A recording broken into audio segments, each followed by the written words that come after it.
It may seem like Apple is behind the competition a lot of the time.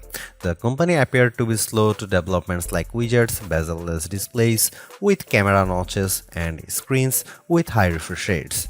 And with the iPhone 16 Pro, it appears to once again be late to the party, bringing generative AI features and a real button for the camera to its 2024 flagship. But if you will allow me to play therapist for a moment, I think it's not that Apple is slow, I think Apple is cautious, perhaps overly so. Caution on its own isn't a bad trait, in fact, it could be considered thoughtful rather than rushed to the cutting edge with its peers. Apple delivers, usually finding a slightly different approach that is often an improvement on what's out there. Just look at the Vision Pro headset or Apple Silicon, or even the iPod, the iPad, and the AirPods, which were far from the first of their kind when they launched. With the iPhone 16 Pro, the focus is on cameras and Apple Intelligence. The problem is Apple Intelligence isn't quite here yet. We can test some features in the developer beta that's currently available, but that's not necessarily the same as the experience the public will get when the update rolls out in October. It's not unprecedented for new iPhones to launch without some marquee features, sure, and thankfully there is still plenty that the iPhone 16 Pro brings. From camera control, the Fusion camera, and other video related updates to slightly bigger displays and iOS 18, the iPhone 16 Pro and Pro Max are intriguing successors, even absent the wanted intelligence features that are still to come.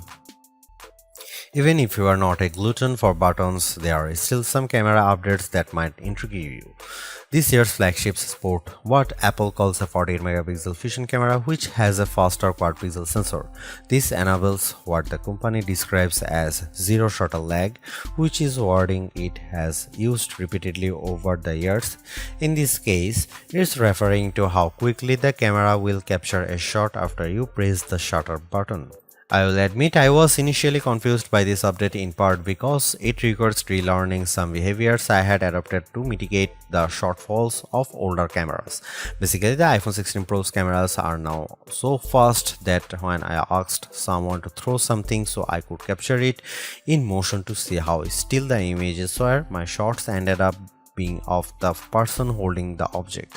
Our video producer and I were very confused, and it wasn't until the zero shutter lag concept was explained clearer to me that I got it.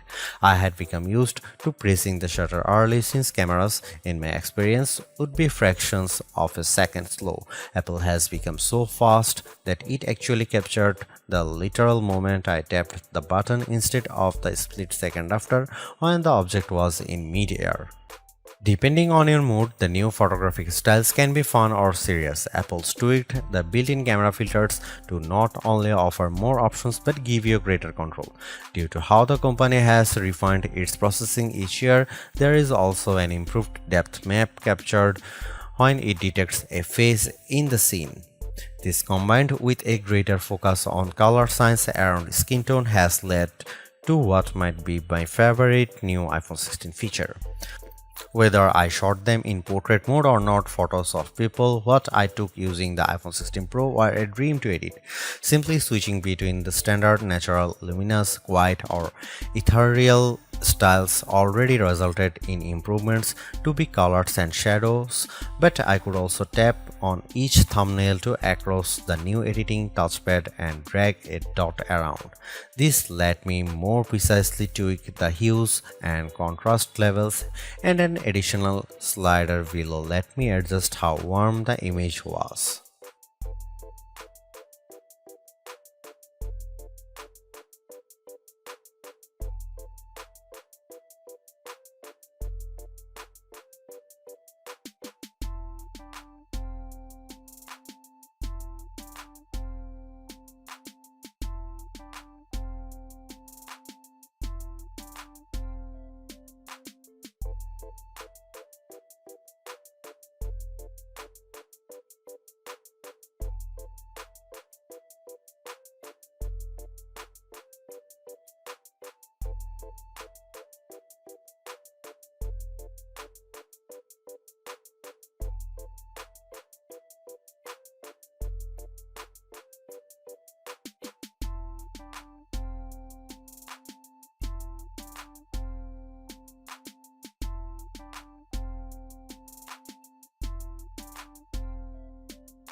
It's been about 2 months since the public beta for iOS 18 was released, and it was nice to get a taste of upcoming features like the new customizable home pages, expanded tap back reactions, and the redesigned Photos app. With the iPhone 16 launch, iOS 18 is basically ready for prime time with some caveats. This year, more than ever, it's hard to figure out what's coming to your iPhone and what isn't. With the release of Apple Intelligence slated for October, features like writing tools, cleanup for photos, and the redesigned Siri won't be ready till next month, and even then, your non-Pro iPhone 15 won't be compatible. Plus, some features that were teased at WWDC like Genmoji still haven't been added to the iOS 18.1 developer beta, which is where most Apple Intelligence features have been arriving as a preview for app makers. Within the iPhone 16 lineup too, there are things coming only to the Pro models like multi-layer recording in voice memos.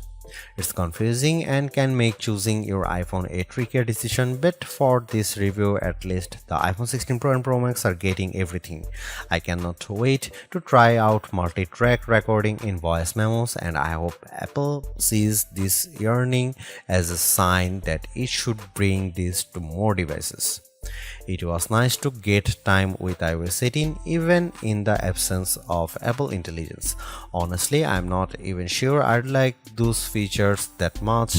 In a similar way, Gemini AI was nice on Pixel 9 Pro series but didn't feel like must-haves. Some of the new iOS 18 touches I noticed immediately are the refreshed control center, which took some getting used to as I had to relearn how to swipe back to the home page since there are more pages to scroll through now. I especially enjoyed seeing the new little chat bubble appears on my voice recordings, indicating that a transcript had been generated for them, and though I haven't exchanged messages with Android toting friends yet, I'm glad to see RCS support is finally live this week. Though I was excited for the new custom routes tool in Maps, I struggle to actually create them. You can set your start and end points and have the app close the loop for you, or just tap landmarks or points on the map to get the route to basically connect the dots. Unfortunately, no matter how many times I tried to get the route to cut through a building where I knew a pedestrian walkway existed, Maps reinstated me at every turn, forcing the route to go through more established paths instead. It's not unreasonable, but certainly not the open world route creation feature I was envisioning. The best thing about iOS 18 and also some new features in the iPhone 16 lineup is the customizability. I do appreciate that if you don't like something, you can usually turn it off. With the new ability to place apps outside of a rigid grid, you can now lay your home screen out just the way you like. The redesigned Photos app lets you create and pin collections so you can more easily find the pictures most important to you. And again, I'm glad Apple is giving people the option to turn off camera control altogether or adjust its sensitivity. The iPhone 16 Pro and Pro Max are powered by Apple's A18 Pro chip, which are built on second generation 3nm technology and a new architecture with smaller, faster transistors. All this is meant to deliver unprecedented efficiency according to Apple's press release. Some small software glitches aside, I have never run into slowdown on the iPhone 16 Pro, but I was certainly surprised by the smaller handset's battery life. In general, the iPhone 16 Pro would barely last a full day, which is reminiscent of the iPhone 15 Pro too. It's worth noting that before this review, I was primarily using an iPhone 15 Pro Max as my daily driver, which usually gets through a day and a half with no problem, so the drop in endurance is even more pronounced for me. Most days, I'd pick up the iPhone 16 Pro at about 9 am and would get to about 9 pm before getting low battery alerts. If I started the day a bit later, closer to 11 am, for instance, I got to 1 am before the iPhone 16 Pro ran completely dry. On Sunday, I unplugged the iPhone at about 9:30 am and was shocked on the train home to get a warning that remaining power was at just 20%. It was only 6:50 pm. And the night had barely just started. You'll significantly better battery life on the iPhone 16 Pro Max, which delivers the same almost 2-day runtime as its predecessor. And sure, a phone with a smaller battery not lasting as long makes mathematical sense. But considering the Pixel 9 Pro is a comparably sized handset and manages to last about 2 days, there's no excuse for the iPhone 16 Pro to conk out before the night is up. One of the best things about the iPhone 16 Pro lineup is that unlike last year, there isn't much of a trade-off in cameras if you opt for the smaller device. The iPhone 15 Pro Max had a 5x telephoto zoom camera, and while the iPhone 15 Pro only went up to 3x. As a budding photographer of skittish wild animals, I opted for the Max, especially since it was much lighter than its predecessors thanks to the titanium build. With the iPhone 16 Pro having essentially the same camera system as the Pro Max, I thought it was time for me to go back to a size that was much easier on my hands. Alas, with the disappointing battery performance, I might just have to stick with the Max, and you might too. There is also the non-Pro iPhone 16 models to consider, and just as there are fewer differences than ever between the Pro and Pro Max, the trade-offs aren't as significant this year either. Apple brought the previously Pro exclusive action button on the iPhone 16 and 16 Plus, while also including the camera control on its less premium phones. The main things that set the two lines apart this year are processors, screen quality, camera sensors, and onboard mics.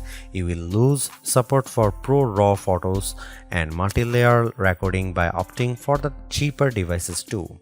Otherwise, you will still have all the iOS 18 and Apple Intelligence features coming to the Pros, as well as spatial audio recording, which enables the audio mix I described in the camera section earlier.